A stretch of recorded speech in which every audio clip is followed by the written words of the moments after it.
A trade deal has been made with China. Quote, our deal with China is done. Subject to final approval with President Xi and me, full magnets and any necessary rare earths will be supplied up front by China. Likewise, we will provide to China what we agreed to, including Chinese students using our colleges and universities, which has always been good with me. We are getting a total of 55% tariffs. China is getting 10%.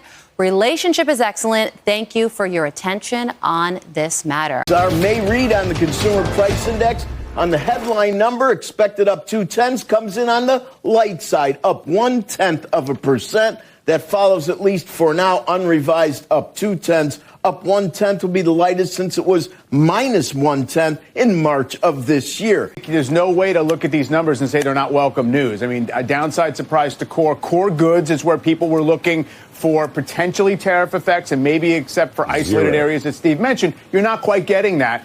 So I think it's all net benefit. All right, well, breaking news here, ladies and gentlemen. I feel like this almost gets repetitive to cover past a certain point, but nonetheless, we got to keep bringing you the running trend here that Donald Trump's economy once again continues to defy all so-called expert forecasts and economist expectations, right? It's almost as if the expert class doesn't actually have a clue what they are talking about, and if they did, hey, perhaps Americans would have felt the so-called economic prosperity that they always talked about for the past several decades and not elected Donald Trump in the first place. Again, if these people knew what they were talking about. But nonetheless, in the month of April, we covered the inflation numbers and how, they were in mad defiance of economists saying that, oh, the tariffs are going to cause inflation. Trump's tariff policy is going to cause prices to rise to 11 billion %. And then, of course, what happened? Virtually nothing. We had very low inflation, basically close to zero for economic standards. And the economists sat there scratching their heads. But of course, what did they say in response to that? Well, they went on to do the COPE session. They're like, okay, so you know what? Liberation Day happened this month.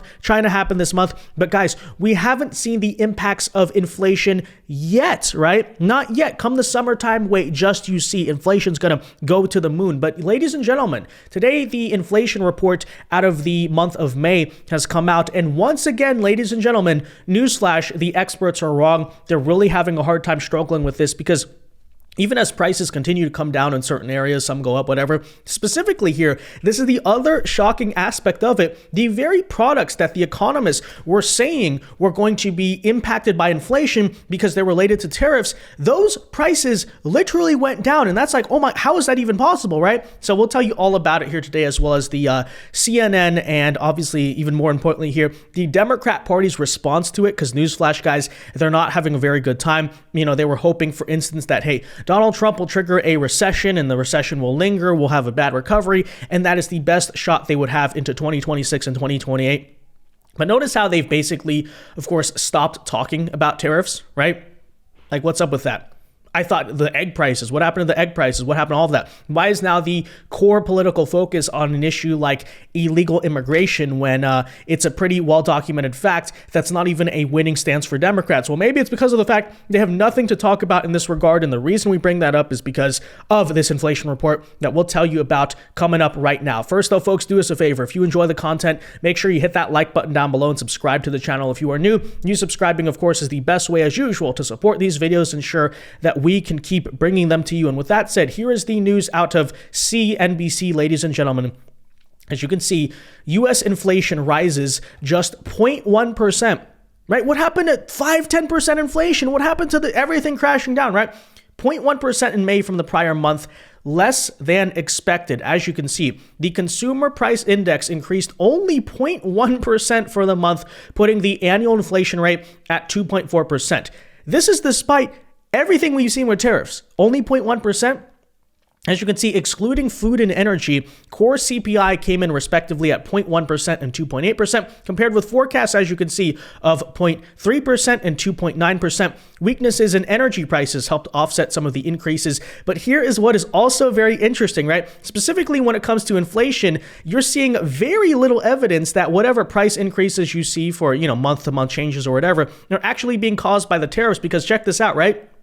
a handful of other key items that were expected to show tariff-related jumps, right? You expect here the price to go up because of tariffs, which are vehicle and apparel prices. Yeah, obviously, right? Cars and clothes, a lot of things that are made in foreign countries in particular, actually posted declines. They went down in the price, to which the economists are scratching their heads saying, how is that even possible? I thought tariffs is a one-to-one. They're going to raise prices. What is going on here, ladies and gentlemen? Well, as you can see, again, these people just don't know what they're talking about. Nonetheless, here's the story. So consumer prices rose less than expected in May, as President Donald Trump's tariffs have yet to show significant impact on inflation, the Bureau of Labor Statistics reported on Wednesday. So where is it, right? When's it going to come? Right? First they said, oh, just you wait, the economy's going to crash. It didn't.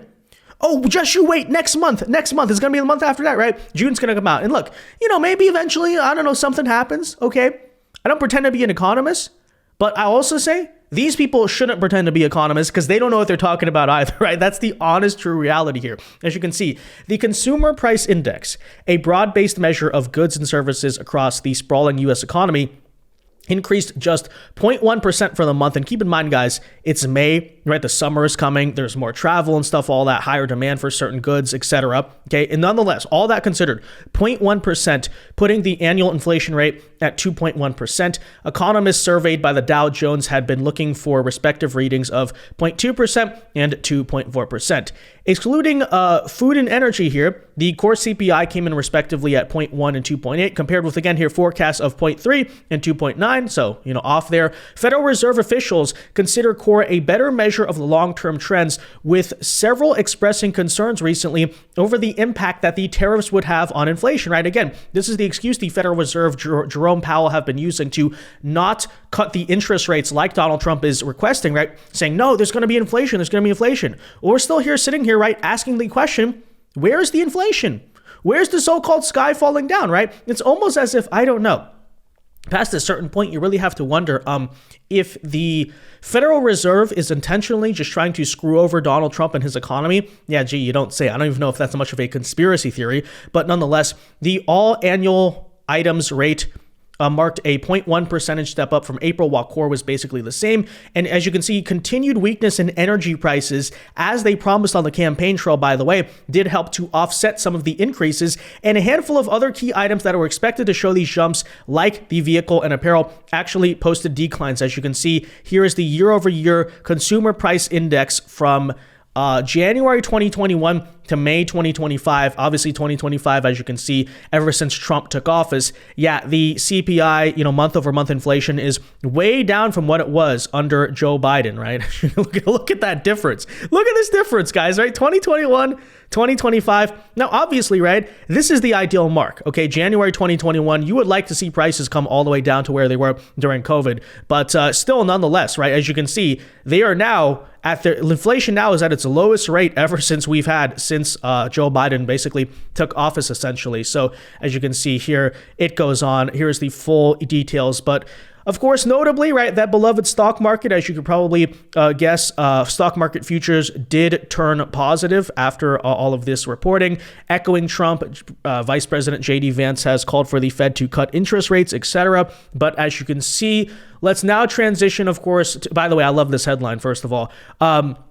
The 0.1% increase in core gauge inflation has actually slowed from the previous month. That's a big surprise, guys. Big surprise to economists, reckoning that tariff hikes would by May have been feeding through to bigger price gains, right? This is pointing out exactly what I'm saying. So the excuse they use in April is you haven't seen it yet. Wait till the stuff comes in, cargo and all that. Okay, but they said by May this was going to happen. Oh, wait, it didn't happen. What's up with that? Nonetheless, take a listen here as the folks over at CNN are forced to admit and confront the reality that is now happening with the economy, and it's glorious, to say the least. Well, John, look, we got another month of positive inflation news. Despite these historic tariffs, the latest numbers do show that inflation remained relatively tame in May. So the big number is the annual rate that came in at 2.4%. That is a slight acceleration from 2.3% in April, but this was better than expected. Month over month, prices were up by just 0.1%. Again, that's better than expected, and that's actually a deceleration from what we saw in April. Now, one reason why these inflation numbers came in very much better than expected is because we did see a drop in energy prices. In particular, gas prices were low. Now, economists like to look at core inflation because that excludes food and energy, but that also came in better than expected. Digging into some of the categories, we did see that egg prices, they did fall on a month over month basis again. So that is a good sign. So by every metric they could use to look at it differently or try to spin the situation, every single time the experts are coming up simply empty-handed, and it is a glorious thing to see. Now, with that said, you talk about tariffs, you talk about stock market, trade, all this stuff.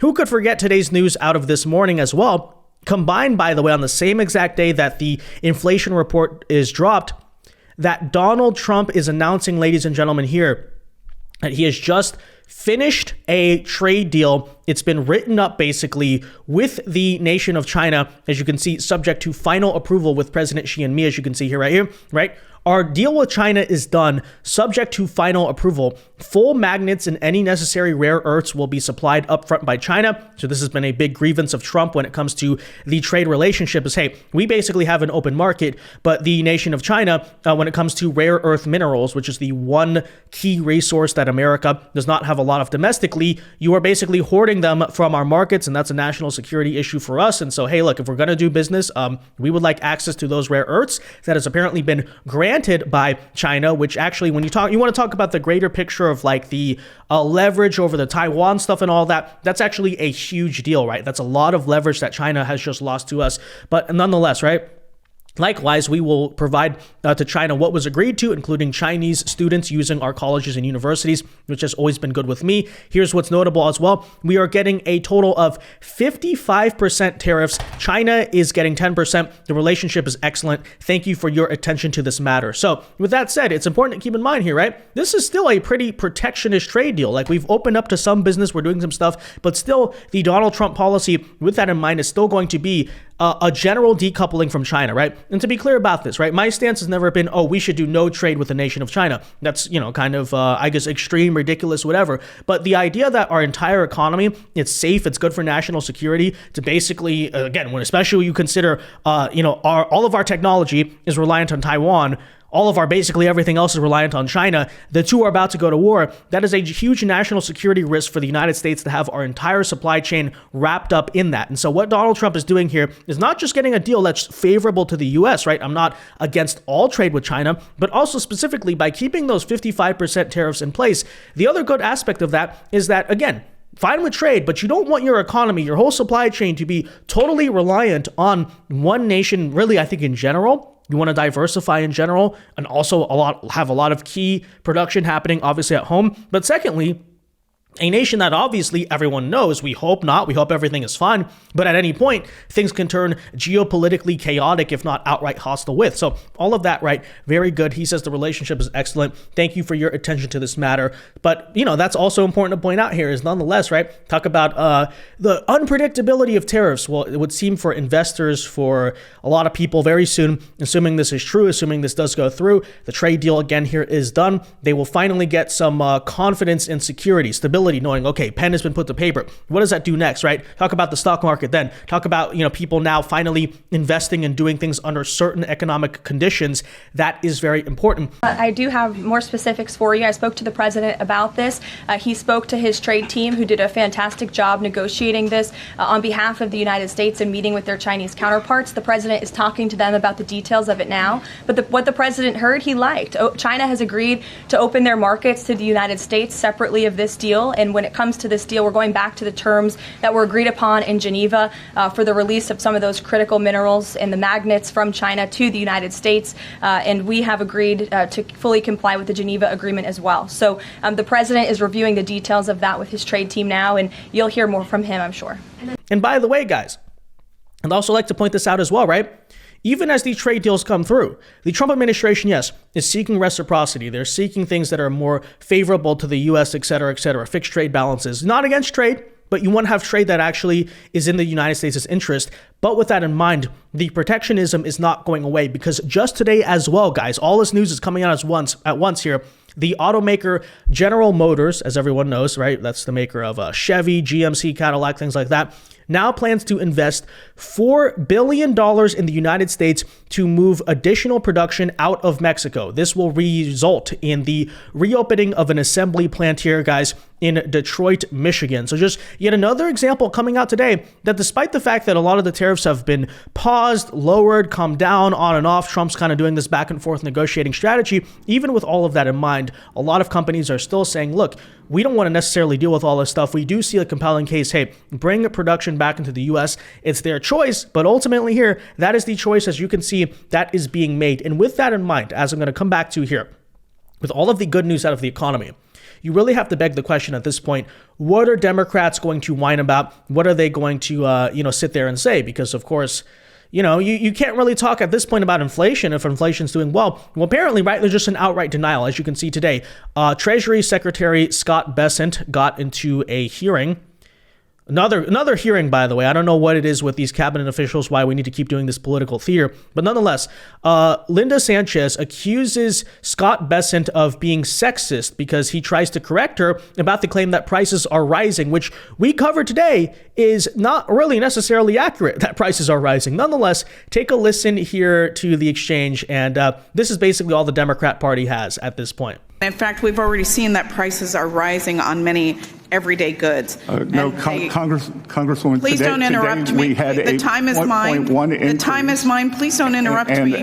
I will ask you questions and I will grant you an opportunity to answer them, but please don't interrupt me during my time. With pleasure. Okay, I know I'm a woman, but please try to limit yourself to answering my questions. No, I'm sorry, but we get talked over all the time, and I don't want that to happen at this hearing. Okay, it goes without saying, but yeah, for the millionth time, let's utter it again. Democrats have learned nothing from the 2024 election. They're still doing this type of stuff, right? So apparently now it is, that's going to be the argument, I guess, going into 2026 that, economic realities are sexist, guys. Hey, you actually want to talk about inflation reports and not just your feelings? What are you, a sexist? What, you want to talk about the numbers? You don't want to? Okay. Great argument she is, of course, making there. Okay, but with that said, guys, let me know your thoughts on all of this in the comment section down below. What do you think of the recent economic reports? Do you think the Democrats are kind of screwed going into the next election if the economy doesn't take a nosedive? Because, like I said, they don't have any other issue that's popular, right? What are they going to run on? Immigration? I'm begging for that, by the way. I hope they do that, because that's even stronger for Trump than the economy. You can talk about immigration. Are they going to talk about men and women's sports? Like, what issue do they have that is popular? I don't know. Abortion, right? You're going to resurrect that whole thing? I'm not sure that's going to work much well in 2026, okay? It's kind of old news at that point. I don't know. With that said, though, guys, let me know your thoughts. Be sure to leave a like on this video, subscribe if you are new. And until next time, God bless and peace.